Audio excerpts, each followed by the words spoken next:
Ya, Assalamualaikum warahmatullahi wabarakatuh, teman-teman sekalian.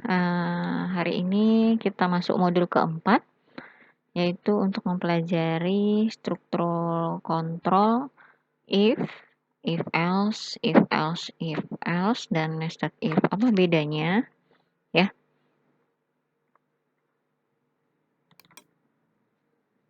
Ya, di sini pembahasannya. Nah, untuk if tunggal, ya, untuk struktur percabangan yang if tunggal ini adalah perintah yang memungkinkan pemilihan atas perintah yang akan dijalankan sesuai dengan kondisi tertentu. Seperti yang teman-teman tahu pada pertemuan sebelumnya, kita sempat membahas sedikit tentang if tunggal.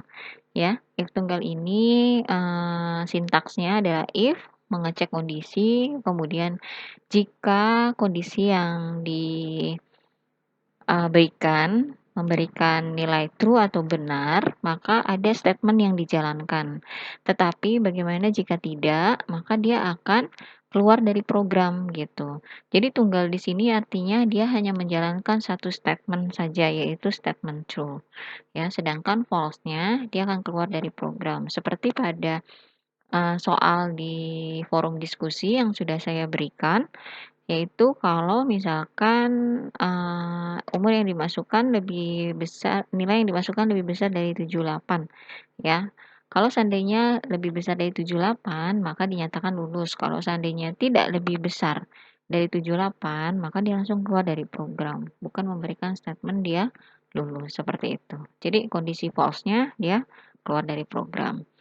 Nah, contohnya ini ya yang kemarin, ya. Kalau seandainya umur lebih kecil dari 17, maka dia akan mencetak tulisan anak-anak, gitu kan ya. Tapi kalau seandainya umurnya nggak lebih kecil dari 17, maka dia langsung keluar dari program. Seperti itu. Nah, ini if else ya, ini saya salah ya, bukan if tunggal ya. Untuk if else ya, artinya ketika dia berada di kondisi benar dia mengerjakan statement, kondisi salah dia juga memiliki statement yang harus dikerjakan ya. Nah, seperti contoh yang sebelumnya ya, ini flowchart-nya mulai gitu kan ya. Kemudian ada umur, variabel umur dengan tipe data integer, kemudian masukannya dalam bentuk umur. Kalau seandainya umur lebih kecil sama dengan 15, kalau benar, maka dia akan mencetak tulisan anak balita, ya. Tapi kalau salah, berarti dia juga mencetak bukan balita, ya. Sedangkan kalau yang if tunggal tadi, kalau dia salah, dia keluar dari program, artinya dia langsung ke selesai, gitu ya, ke apa namanya, ke simbol selesai. Tapi karena ini if else, artinya ketika kondisi salah dia melakukan suatu statement, ketika kondisi benar dia juga mengerjakan suatu statement. Itu bedanya dengan if tunggal, gitu. Ya. Kemudian kita lanjut, ada yang namanya if else if, artinya if di dalam if, gitu. If di dalam if, artinya else-nya itu boleh di dalamnya ada if lagi. Nah, di sini contohnya, misalkan kalau seandainya, ya kalau teman-teman lihat di flowchart-nya ini, dia if-nya ada 2, ya. Nah, di sini kalau integer umur yang dimasukkan lebih kecil sama dengan 5, maka dia akan menulis balita, dia akan mencetak balita. Tapi kalau misalkan umurnya lebih besar dari 5, false, ya, salah. Ternyata ketika dia melakukan kondisinya salah, dia akan ngecek lagi, gitu ya. Dia dimasukkan ke dalam if lagi. Benar gak sih umur yang dimasukkan itu sama dengan 17? Kalau sama dengan 17, dia harusnya bikin KTP, keluarnya kan gitu. Tapi kalau seandainya dia yang dimasukkan tuh lebih besar dari 17, ya lebih besar dari 17, sudah punya KTP. Kemudian tombol seterusnya dia sama-sama selesai. Di sini saya kurang ya nih. Harusnya yang true-nya itu di ya, kalau umur sama dengan 17 sudah punya KTP, nah artinya true-nya dia ada di sini nih. Ya, saya balik dulu ya. Di sini harusnya saya ngasihnya nilai true ya di sini nih. Saya bikin dulu ya. Ini ya, true-nya tuh ada di sini. Kalau seandainya benar ya, 17. Kalau false-nya berarti ada di sini. Gini. Gitu. Bikin KTP. Gitu. Ya, maksudnya seperti itu. Nah, ini yang namanya disebut sebagai if, else, if.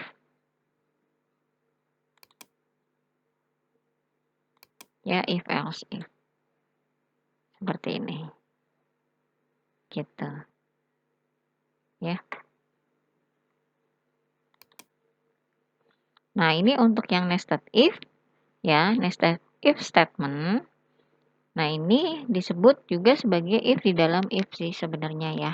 Cuma nested if tuh if-nya tuh yang di dalamnya tuh bersarangnya banyak. Seperti itu, ya. Nah, contohnya misalkan untuk mengecek kondisi nilai ya, untuk mengecek kondisi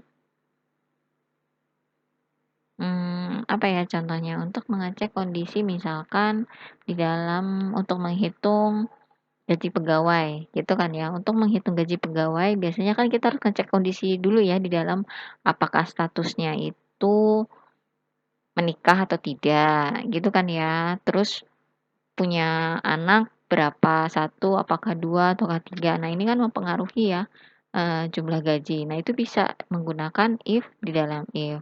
Kemudian dia apa namanya untuk menghitung tunjangan yang dipengaruhi oleh golongan. Apakah dia golongan 3A, 3B, 2B, 2C, 2D, ya kan? 4A, 4B seperti itu. Ya. Ya, jadi seperti itu kondisinya bisa menggunakan nested if. Nah, untuk lebih jelasnya bisa teman-teman mengerjakan tugas yang saya berikan. Nah, seperti ini, ya. Nah, ini teman-teman kerjakan dulu, nanti tugasnya apa namanya?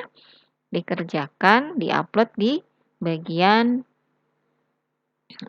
bagian assignment ya. Nanti untuk penjelasan lebih lanjutnya kita akan ketemu di pertemuan berikutnya yaitu pertemuan kelima, yaitu dengan sesi Google Meet. Nah, di situ teman-teman bisa bertanya apabila ada yang kurang dipahami. Itu dulu ya teman-teman. Terima kasih atas pertemuannya hari ini. Assalamualaikum warahmatullahi wabarakatuh.